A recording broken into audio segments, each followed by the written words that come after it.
Les compétences de notre département dénommé composants, circuits, signaux et systèmes haute fréquence sont la modélisation, la conception, la simulation et la mesure de ces dispositifs.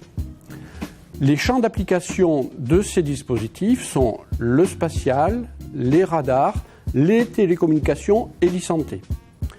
Les effectifs de notre département sont composés de 21 enseignants-chercheurs, 3 chercheurs CNRS, 3 ingénieurs d'études ou de recherche, 45 thésards et 3 postdoctorants.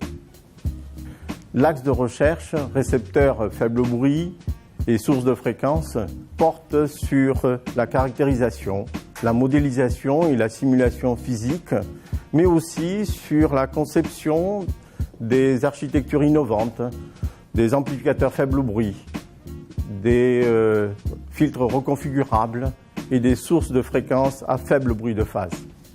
Le premier objectif de cette thématique est de proposer une synergie entre la caractérisation et la simulation physique, aussi bien déterministe qu'aléatoire, et la technologie. Le second objectif de cette thématique est d'élaborer de nouveaux concepts ou de nouvelles approches d'amplificateurs faible bruit, des filtres reconfigurables, des sources variables en fréquence pour des systèmes de future génération.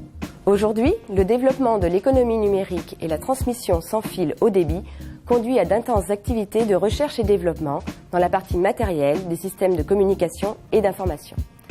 Nos applications reposent sur les domaines des satellites, des radars, des télécommunications, du composant au système.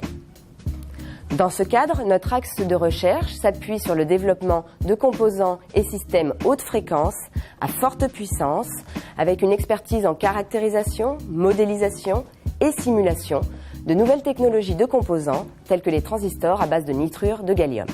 En adéquation avec les défis environnementaux actuels, nous visons à concevoir des circuits très sobres en consommation d'énergie pour les équipements de transmission, tout en garantissant une qualité du signal suffisante.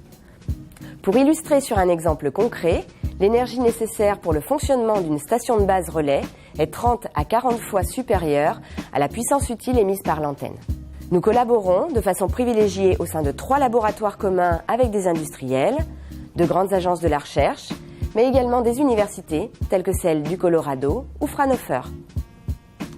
Dans un contexte de complexification des systèmes de communication, donc depuis l'échelle du composant jusqu'au système final, il est nécessaire de s'appuyer sur des outils informatiques performants.